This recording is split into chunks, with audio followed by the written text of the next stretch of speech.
Hey, hello, welcome back to another video. So in this video we're gonna see, is this actually the hardest puzzle I've ever done? Let's jump right into it.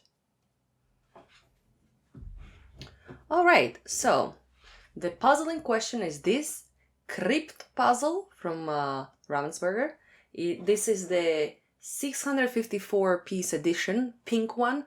There's a whole array of these kind of puzzles, Krypt ones. Basically, Krypt one is just the same color puzzle, and it has this, weird pattern, weird piece shapes. Basically, you just have to recognize the piece shapes, and it does have, if you can see the back, it has kind of like a map of all the pieces where it goes, where the shapes, basically. So what I'm gonna do with this puzzle is the ultimate piece shape practice, because I am not gonna look at the cheat sheet. I don't want to call it actually cheat sheet, because it's just whatever you want to take away from this puzzle. You can have a little bit of help, a lot of help, no help. I never open.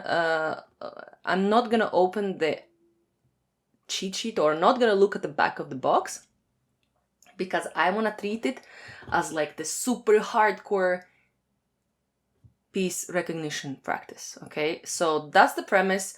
We'll time it, and I will show you my process, and we'll talk about if I discover things. Maybe you can watch this video and try to recreate it, or I recreate the approach, and I'll see how it goes.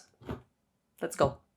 Alright, so my first thing I did was to flip all the pieces and more or less sort them in some sort of way, but as you can see, I am getting distracted very fast, and I didn't even finish flipping everything before I started putting things together, because I just don't like sorting. And this is one of those puzzles where you want to sort. Sorting is so big in Krypt puzzles, and I wasn't doing a very good job. Not that I thought that I wouldn't have to sort anything, but I thought I could get away with sorting very little.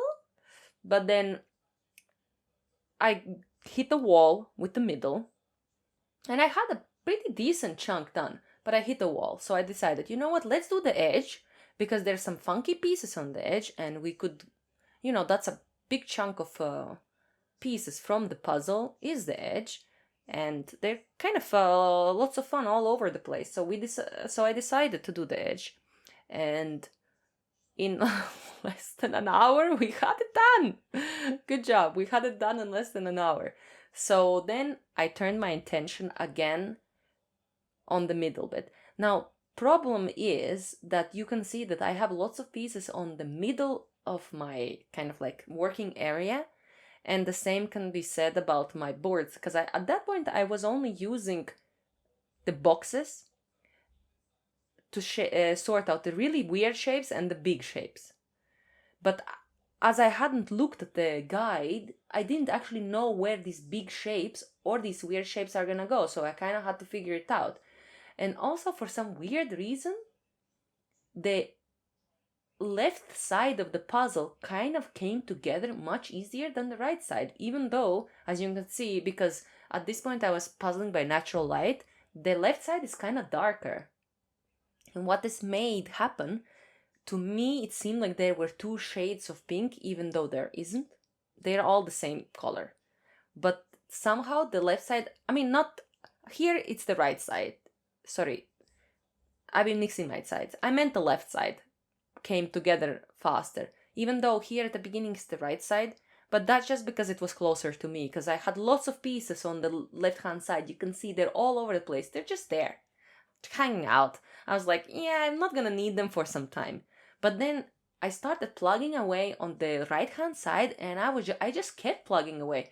There was the curvature, and it was, I don't know, it just came together much faster. And also another thing that I shouldn't have been doing for as long as I was doing is keeping the puzzle pieces on top of the puzzle. Because at this point I had my board, my box, my other box on top of the puzzle, next to in the middle of my working area. I had so many places to look for potential pieces that it was, and I recognized it as I was doing, but because I had the system already devised, I just kept doing it. But it definitely not the way. If you're doing a crypt puzzle, make sure you have the boards, because at the end of the day, the boards were the ones that really, that white board especially, because the boxes were kind of bulky and they had the edges, because it felt like they were obscuring more of the puzzle.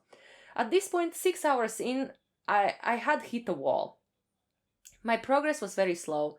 I had decided to take some shapes out of the middle because I was working on this round circle bend shapes, but I was still struggling so hard. And as you can see, I finally sorted things by shape, and they occupy so much space.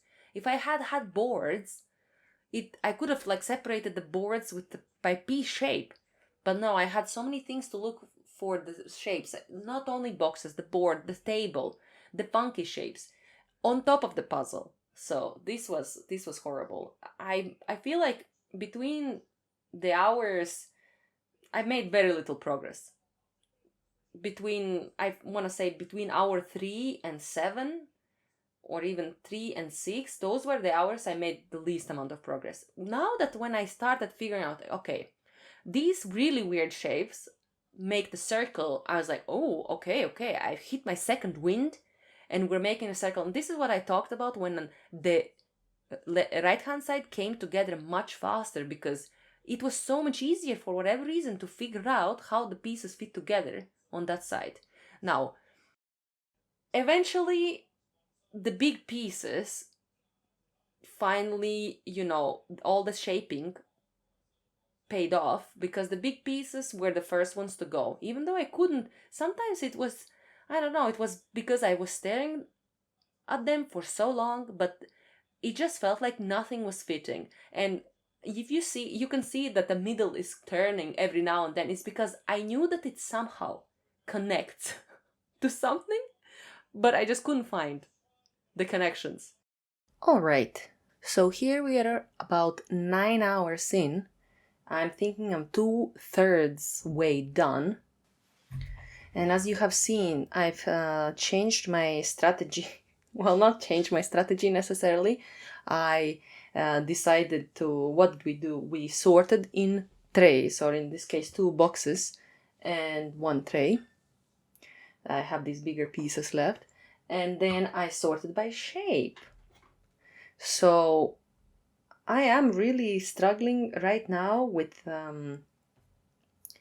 Actually, like, I've encountered a few false fits here, which has, sometimes, like, there are some pieces that I'm not necessarily 100% convinced that they go there, because you can actually have some false fits in this puzzle, because obviously there's nothing else to go by as the shape here, so something can be just, I guess, 99% or 95% feels like it's there, but it actually isn't. So yeah, that's my check-in. 2/3 way in, I think, and let's see how long it's gonna take me. So far, about 9 hours in. It's crazy. I'm not sure if my tactics of not looking up in the cheat sheet, I guess. I don't want to call it necessarily cheat sheet. I don't think it's a cheat sheet. It's just a guide, I guess.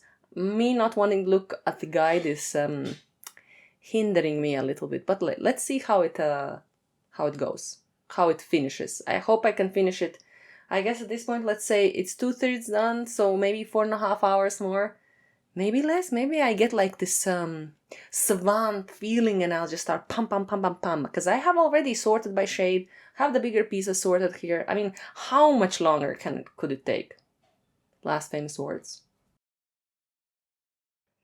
Right, so after hitting the 9 hours, that was during 2 days. I actually took a break, like 1 or 2 days, because it was just too much.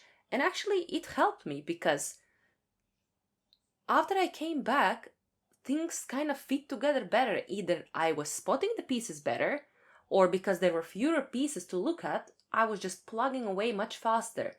And so there comes a time where I actually finally decided to put all the big pieces on the same tray. Once all of them were plugged away, I decided to use the tray more extensively.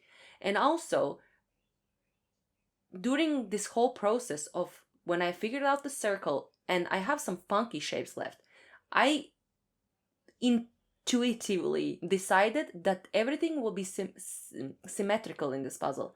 So that means that the funky shapes, they will be symmetrically distributed between the corners, because that's the only place they could go. So at this point I had turned the stream back on to finish it on stream, and it actually went so well. I feel like I was on fire, especially when I fit all the pieces on the same board.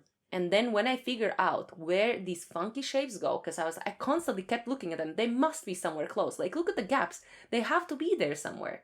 They have to. And when I figured it out, I was so happy. I was like, I'm cracking the enigma here. Like, we're so cool. We're so smart. I was so happy. And the last bit of pieces, obviously, they didn't take a lot of time. So, very happy, smiles and waves and cuddling the puzzle, because we're done.